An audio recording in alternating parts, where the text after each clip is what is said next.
Welcome back to Heart of the Woods. So I'm back from my convention, so let's continue reading right where we left off. So we just met a ghost, and we're going to be seeing the ghost again, we've promised. And we're currently in a fight with Tara, because she feels that we just wanted to get out of the show, and now we have a perfect opportunity to just fuck off and be off. And she's being pretty rude about it, but at the same time I understand why she's feeling that way. And Morgan is kind of just caught in the middle, and they may or may not be fucking. They at least stopped talking and did quote-unquote other things. So we will find out about that, hopefully, in this episode. Let's continue. Sorry, I just had to drink something there. With almost every step I take, I cast a glance behind me. I keep expecting to hear the crunch of snow or spot a flash of red hair as Tara follows me. But there's nothing. I'm alone. I hurried through the woods practically on autopilot. Less than a week ago I'd have set foot in the forest on my own. I'd have never set foot in the forest on my own, but now I already had the path to the clearing memorized. It gives me extra time to worry. What am I even doing? Everything about the situation is extremely not me. Heading off on my own into a dark forest without telling anyone? To go meet up with a ghost? Even thinking the word ghost still makes my heart lurch. I've seen her with my own eyes, and yet I still have trouble believing it. I'm just trusting that she's going to lead me to her lair and suck out my soul or something like that. I feel like Gretel. I'm not even cautious enough to lead a breadcrumb trail. But still, I keep walking. There's something exciting in being on my own, in doing something without Tara. I can't remember the last time I had a secret from her, at least not a big one. Not telling her about the ghost girl feels a little bit like rebellion. I feel like I deserve something exciting that's all my own. She and Morgan can do whatever. I doubt Tara will even notice that I'm not around. And even if she does, something that she needs to get used to. I've tried to show her how to cut a video or frame a shot lots of times. It's her own fault if she still doesn't get it. Just like it's her own fault that she's missing out now. As I approach the clearing, I slow down a little. My usual trepidation overtakes me once again as I contemplate just how reckless this is. There's absolutely no guarantee that the girl isn't dangerous, that I'll walk out of these woods alive.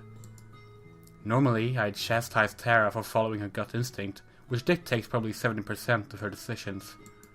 Yet, that's all that I have to go off right now. The feeling that I'm safe with the ghost girl, that she won't harm me. I cross the threshold of trees and into the clearing. Just like the other times, it's serenely quiet. Even my past footsteps are gone, erased by the wind or snowfall. I'm here! Somehow, I feel like she already knows. The forest swallows my words, returning to frozen, pristine silence. Soundlessly, she steps out from behind a tree. A small smile sits on her face, though her eyes are slightly downcast. She waves, meeting my eyes for just a moment before glancing away. Hi there. My words hang in the still air. Were you waiting for me? We lock eyes again and she nods, quickly, earnestly. I hope it wasn't for too long. She shakes her head and then she laughs. I'm not sure what the joke is, though. What? What's so funny? When she catches her breath, she bites her lip as she ponders. After a moment, she shrugs, looking apologetic. I guess explaining a joke through gestures would be difficult.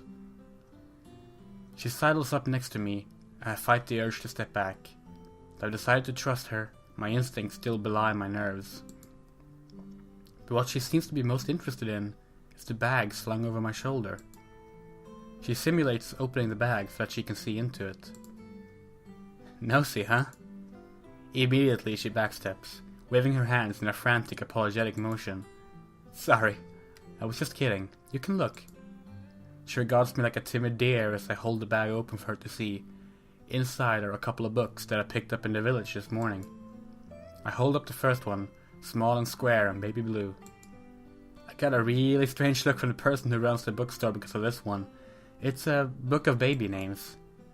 Her eyes go wide, and she grasps at her belly, then points at me. It takes me a second to understand what she means, and for some reason I feel my face flush. No! I'm not pregnant, but I thought...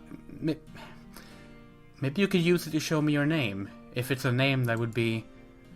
Before I can finish my sentence, she's zoomed back over to me. All sense of personal space once again discarded. She clasps her hands, a fiery look in her eyes, and hops up and down. Frankly, it's adorable. Guess you're a fan. Okay, cool. She eyes the books hungrily. She must be really excited to share her name with me. It's a little exciting for me too. It's nice to see someone so happy about being with me. I fight to keep an overzealous grin off my face. Okay, let's see.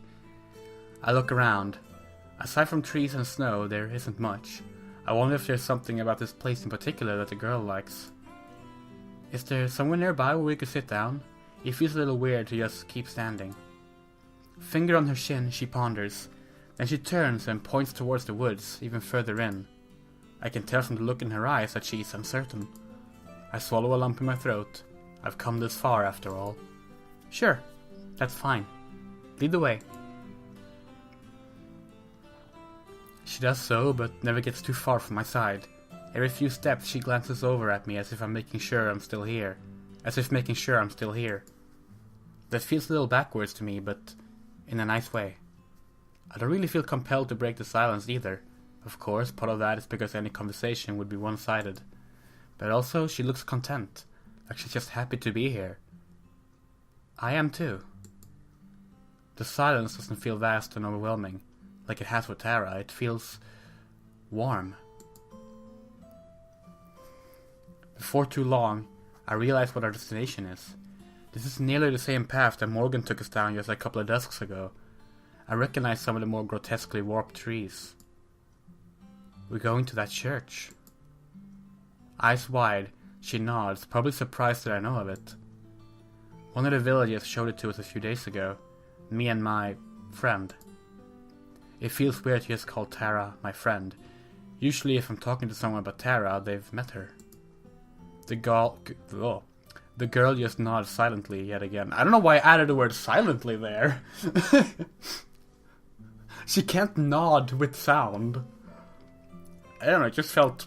I don't know. Sorry. As we reach the edge of the trees and the church itself comes into sight, I look around for traces of the monster we saw days before. There are none to be seen, though. No snapped or toppled trees. No footsteps as deep as I am tall. Much like the girl beside me, there's no trace of its existence.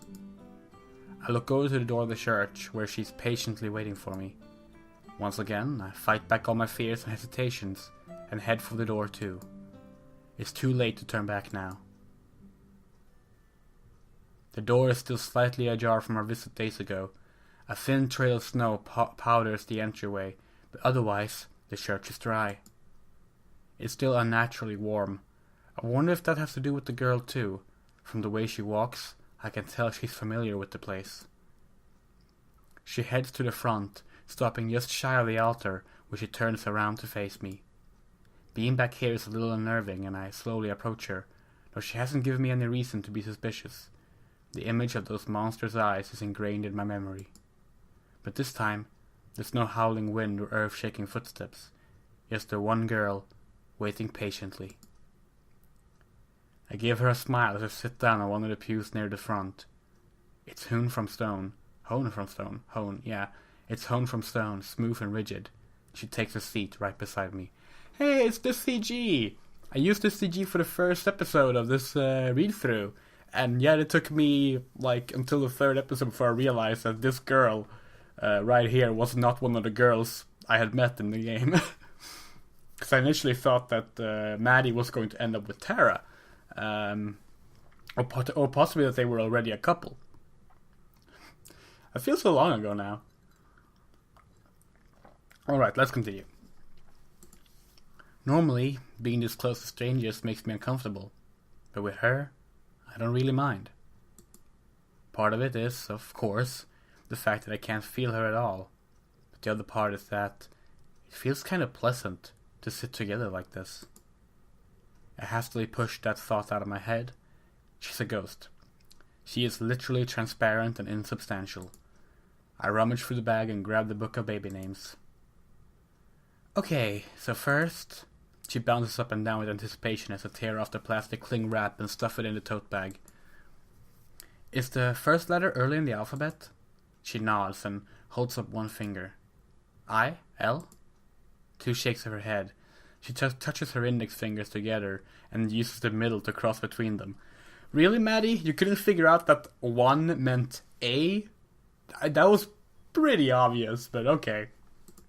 Oh, an A. Enthusiastic nodding. I flipped to the first couple of pages in the book. Right in the middle of A's, the first name I spot is Amber. If her name is Amber, it's going to feel a bit awkward to me, because Amber was my go-to name for my original characters, when I was still in the closet, as a trans egg, basically. I named like all my original characters Amber. I loved that name. It was actually a name I considered for myself, and I almost went with Amber instead of Andrea. That's a story for another time, but every time I see the name Amber now, I just keep thinking back to all the various, barely used OCs and RPG characters, etc., that I have named Amber, that I very much projected myself onto. Okay. Impatiently, she leans over to me and motions to go further back toward the start. Okay, so her name is not Amber. I turn the pages slowly, giving her time to scan. On the very first page, she holds out a hand to stop and points. She's practically hanging over my shoulder to show me. God, she's adorable. Abigail. I know the name Abigail. That's not a strange name to me at all. But for some reason, when I read the text, it didn't register as a name, and I was about to read it as Abigail. Okay.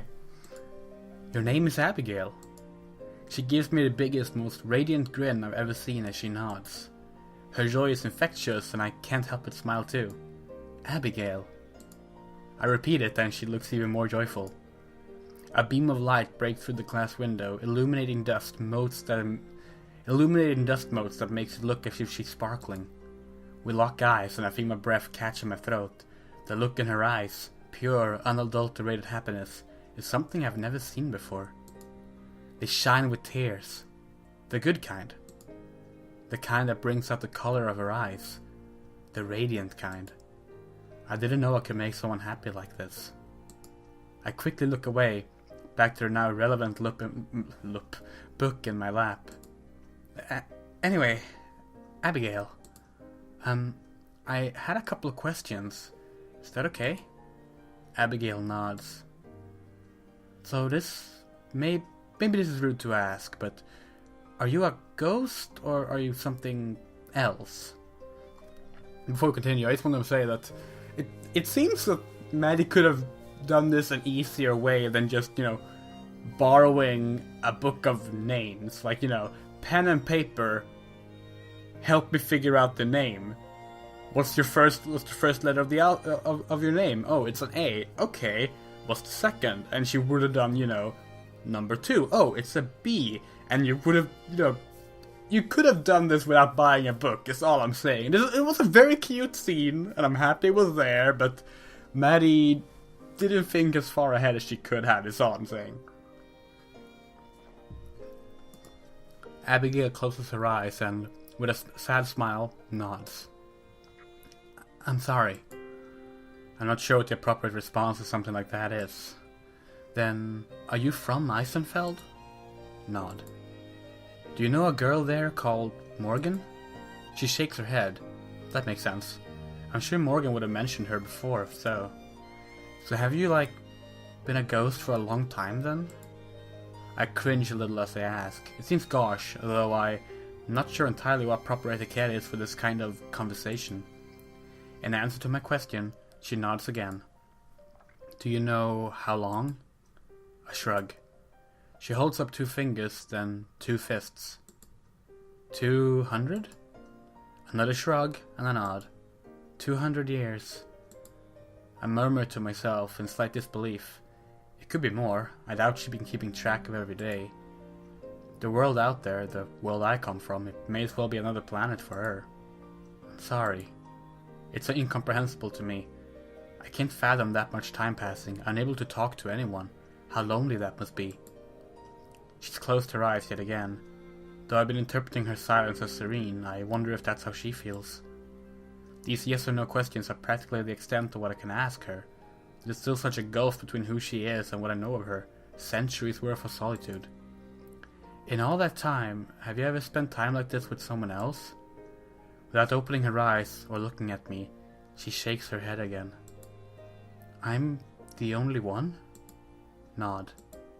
I fall silent too, my head still reeling.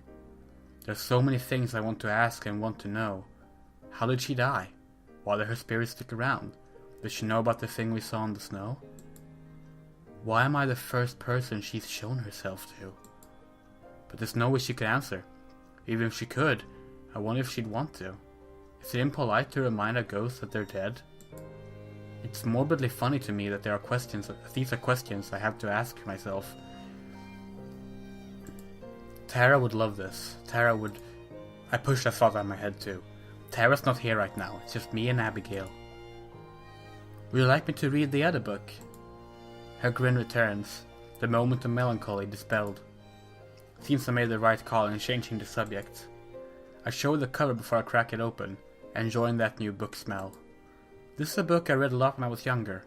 It's about a girl who wants to be a hero, so she goes on a quest with her best friend to prove herself. It's a little childish, I guess, but maybe you'd like it. Abigail claps her hands and nods. I have a feeling I could read a dictionary to her and she'd be satisfied, but I don't mention that. Okay. I smooth a crease and open to the first page. Once upon a time, now the book is red. It's a story that I could probably recite by heart. My mom used to read it to me when I was a little girl, and it was one of the books that I used to learn to read. I was both surprised and excited to see that there was a copy in Eisenfeld's bookstore. I settled into an easy cadence of reading. Though I'm not used to reading out loud, it starts to feel pretty natural after only a couple of pages. Like my mom used to do. I give all the characters different voices. I don't have quite the range that my mom does, but Abigail seems to enjoy it all the same. Big mood. If you can't tell from me reading this visual novel, I love doing voices. I love giving voices to characters and expanding my range in doing so. And as a kid, my mom didn't do that much loud reading to me, but she did do it once in a while, especially when it was longer books, because I've always struggled with reading words on like paper. Like when I try to read a book, I have to do it very slowly and like in short periods of time, because the words will quickly blur together for me when they're all on the page. One of the reasons I like reading visual novels is because it's always in short paragraphs and with accompanying visuals. And even when reading it in like a log form, it is structured more like a script. It's more like piece by piece, and I like that. It helps me to follow along more easily. Whereas a regular book, a regular novel, would quickly become a blur. And it's the kind of blur that I don't notice. So I will be reading a page and flip to the next page and keep reading and read and read, and I'll finish a chapter and realize that half that chapter I didn't pick up, because I just skimmed words and my head was processing them, but not really like fully understanding because I was missing so much, and I will have to go back and read it again. That's why I don't read a lot of books now. I do audiobooks if possible, but I don't read a lot of books because I can't focus properly. And as such, I had this problem as a kid as well. So my mom would read me longer books. She would read me the Harry Potter books, for example. Although only the first ones came out when I was a kid, the rest I had to get through myself. Like the first 3 books, I think it was the first 3 books came out when I was still like young enough to have her read to me, and we read them in Swedish, of course, but she would do voices, and she didn't have much of a range either. She's never been one for acting or stuff like that, but she still tried, and it was always fun. Getting to a new character and hearing how she read it. I remember Peeves, the poltergeist, was one of the more fun ones because he was a trickster, and as a result he needed to sound more trickery, and that always made me disappointed when the movies came out because Peeves weren't in them, and like I had this like envisioned version of Peeves in my head, and I was really looking forward to seeing what the movie interpretation was, but he wasn't there. Anyway, I'm going off on a tangent now. My point was that I this sort of takes me back to the fact that Maddie refers to her mom reading out loud and doing voices. That takes me back as well to like the early 2000s, I guess it would be. So yeah, that's sweet. Let's continue. She smiles and laughs in all the right places. It makes my heart warm to see just how much she's enjoying it. Her eyes are closed yet again, but she looks quite content. As we finish chapter 2, Abigail scoots a little closer and rests her head near my shoulder. I pause mid-sentence, surprised, but resume just a second later. Though I can't feel her there, the sentiment is clear. I keep reading. Sometimes, when I glance down, I can see that her eyes are open, reading along. Her lips mouth the same words I am. One time she catches me looking and blushes, but I just smile and continue going. After we finish chapter 4, I finally pause.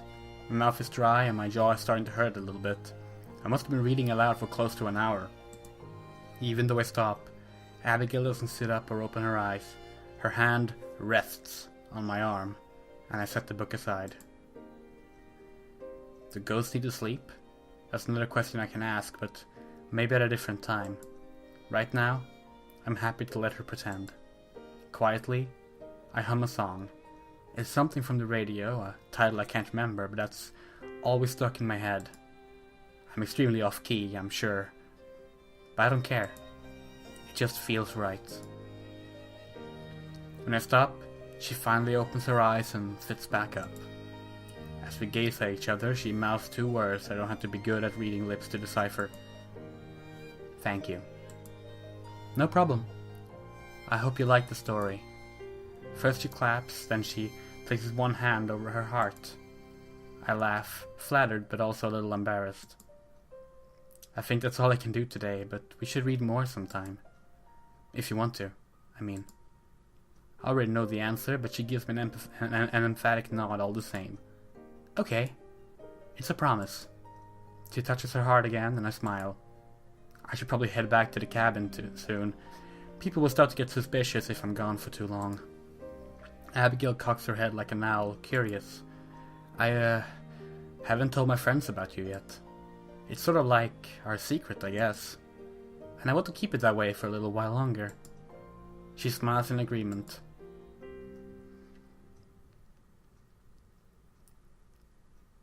Once it starts getting dark, we say our goodbyes and part ways at the church. Same as when we first met, she watches me go until she vanishes from sight.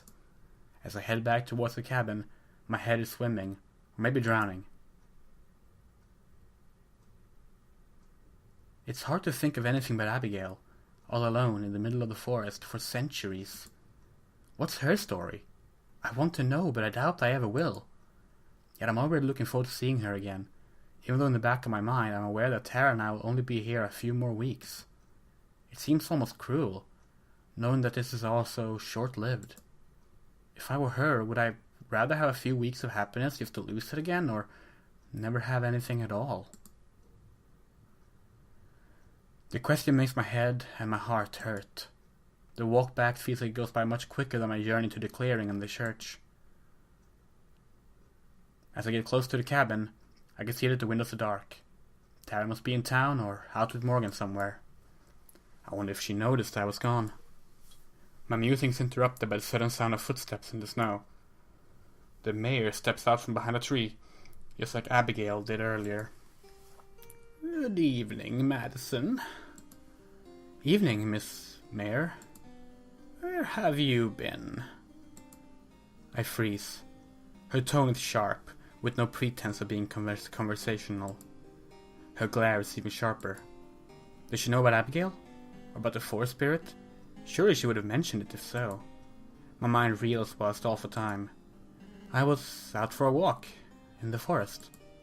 I'm bad at lying, so I just try to tell her half-truths. I can see that. Where did you go? Around. I was just walking around. Needed the fresh air. Alone? Where is your friend? Or my daughter? With each question she asks, she takes a nearly imperceptible step closer. I shrug, trying to look indifferent. I don't think it's working. I'm not sure. Tara and I had an argument earlier. I wanted to be alone. An argument? Regarding what? She's far too close for comfort now. Close enough that she could reach out and grab me by the throat if she wanted to. Still, I'm so taken aback by the nerve of her asking about my personal issues that my voice comes out stronger than I could have hoped for. I'm sorry, but I'm not comfortable talking about it. The mayor regards me for a long moment. Her nostrils flare. I meet her gaze and don't look away, even though I desperately want to. I half expect her tongue to shoot out and taste the air like a snake. It feels as if she can see right through me. I'm almost certain she knows I'm hiding something from her, more than my argument with Tara. I see. She flips her hair and walks past me, heading into the forest. Be careful, Madison. The woods are dangerous on your own. I stand there, heart in my throat, until the sound of snow under her feet fades into silence. Shuddering, I hurry the rest of the way to the cabin. Maddie, Tara. Oh, perspective change! Holy shit! Should we leave this for the next episode then? Yeah, I think we should. So let's continue with Tara's perspective of today. Tomorrow. Or, I don't know. I'm gonna try to get out tomorrow. We'll see if that actually happens. I love this. The entire UI changes to red. That is really cool. I wonder if we're going to get Morgan and Abigail's perspectives too. Like with Abigail's perspective, we could actually get a reading of her thoughts and words. And like give her a voice even though she can't talk. At the same time, maybe that would take away from what makes Abigail stand out as a character. Because Abigail, like, she's kind of growing on me. Even though we know so little about her, she's kind of quickly becoming my favorite character. So, I don't know why. She just really works for me. But yeah, thank you for watching and listening. I really do enjoy doing this sort of live reading thing. And, yeah, we'll continue soon. Bye.